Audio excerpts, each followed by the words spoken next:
The people who loved this foundation are going to love this new one, or is this going to be an updated version that the people who didn't like this version are going to love, but everyone that originally liked this version is going to hate? I figured it out. Hi guys, welcome to Emmarie Lane, where my goal is to find you the best beauty products for the best prices. And I'm super excited today because we're testing out like an updated formula that NYX is pretending that it's not updated, that it's new. I'm going to be battling the NYX Total Control Drops Foundation versus the new NYX Total Control Pro Drop Foundation. So let's get into it. So when I saw this on Ulta's website under their new section, I was like, new? I'm pretty sure this was one of the first foundations I reviewed on my channel. So this can't be new. So it took some digging, but apparently they updated the formula. It was kind of hard to get a hold of the original formula. Like it still exists, but if you go onto NYX website, they pretend like it never did. Oh, pretty. Are these different ounces? No. I remember the bottle being bigger. So I got them both in the shade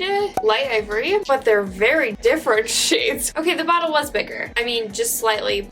So we're gonna start with the original formula on the left. We'll do it on the left. Okay, I think I'm gonna start off with 2 drops on each side. Yeah, that makes sense. 1. Oh, jeez. I'm just doing it on my fingers. 2. That's not a lot. I remember when I tried this out for the first time. This is bringing back like memories. I could not find a foundation that wouldn't oxidize on me, and this was the first foundation that didn't. Oh, I forgot to mention, I'm not using any primers. We're not gonna be powdering, no setting spray. We're seeing how this works on its own. I forgot what this is like. I forgot how good this stuff is. It's been so long. My nose is kind of more dry right now. The weather's been insane. We've been going from like 55 degrees to snowing like every few days, and so my skin's just struggling a little bit. It is sticking to the dryness slightly. I just realized I hadn't zoomed you in. Whoops. You can see there's just a little tiny bit. If I used a moisturizing primer, I don't think it would be an issue, but we're not doing that. This is what we look like, minus the fact that it's sticking to dry patches slightly. I really like how this looks on my skin. I think they nailed it with the idea of it gives you a good skin-like texture, but at the same time kind of blurs things out a little bit. It's like, it's real. It looks real. So let's go in with the newbie. Oh. Wow. Is it just because the packaging is like matte on the original one? Or like, is this like more watery? I didn't think that was possible. Oh, it is more watery. What? I'm gonna apply it with my right hand so I don't get the formulas mixed up. One big difference is the original one is a matte finish and the new one is demi-matte. And according to Ulta's website, the new one is supposed to have hydrating properties while the original one mentions nothing about that. They add a lot more detail with the Pro. They kind of emphasize on it being more lightweight and a true to skin like look, while at the same time minimizing imperfections, and you don't get any of that. Okay, right off the bat, I feel like it's slightly less coverage with the amount I put on my face. Like this is still poking through really well. This, I'm gonna go in with a little bit more. Stick it right on there. Maybe use my finger to blend it out so the product doesn't get soaked in as much. It's kind of hard to blend out with your finger though. It's like so slippery. When you're blending out with your fingers, once you get it where you want it, you don't want to touch it because it'll just like doesn't feel like it dries down. Okay, I'm not gonna touch it. So I can tell that there's definitely more glow to this side, to the Pro side. It's not quite as flat. I would say it's doing slightly better at not sticking to the dry patches on my nose. It still is. It's not like it's a neutral finish where that's not really an issue. You still get the skin-like texture while it blurs things out slightly. I can see these slight differences, but I don't know if it's like necessarily like life-changing. I'm gonna put on the rest of my makeup. I'll be right back.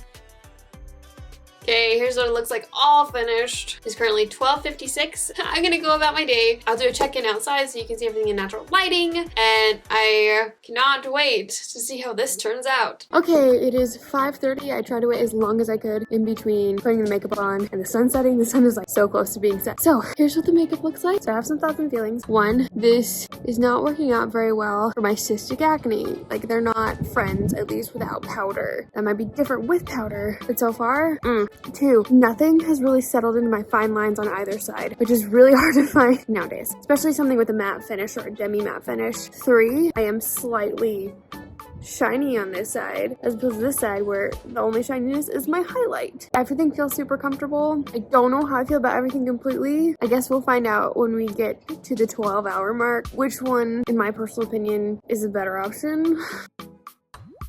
So my whole goal with this video was to be like, okay, are the people who loved this foundation, because a lot of people did, going to love this new one? Or is this going to be an updated version that the people who didn't like this version are going to love, but everyone that originally liked this version is going to hate this? I figured it out. So it's 12:55. We got a lot happening. So we are very, very shiny on the pro side. Things have really separated around my nose and in between my eyebrows, but just on the pro side. And I only have creasing in between my eyebrows on the pro side. It's slightly there on the original, but like on the pro, it's horrendous. And like I bet I could like blot it out and redo it if I needed to, but it's separated around my nose. It feels kind of like a mess, and if my whole face felt like this, I don't know if it would feel very good. This foundation looks very similar that it did to what it looked like when I first put it on. It is a little bit more dryness, but it's nothing super dramatic. Oh, the pro. I had such high hopes because this was so good. It was just a little bit drying for some people. If you have normal skin or dry skin, you might totally love this because it's like a matte finish that won't dry you out. More matte finish, I should say. It's a demi matte finish that won't dry you out. If you have oily skin, okay, I'm gonna do one more test off camera. I'm just gonna take before and after pictures with this foundation to see what it looks like with like a mattifying primer and some powder. And I'll show you right now. So it's definitely easier to apply with a primer on. It didn't slip everywhere like it did the first time. This zit right here was like impossible to cover up. It will not, because it's even with the primer, it was still too slick. But with the powder on, I feel like they basically look like the same finish. Okay, so at the end of the day, everything is separating almost just as bad. Not quite as bad. The zit on my chin, the redness isn't coming through as much, but a lot of my pores are like ginormous, which normally I don't think they're that big.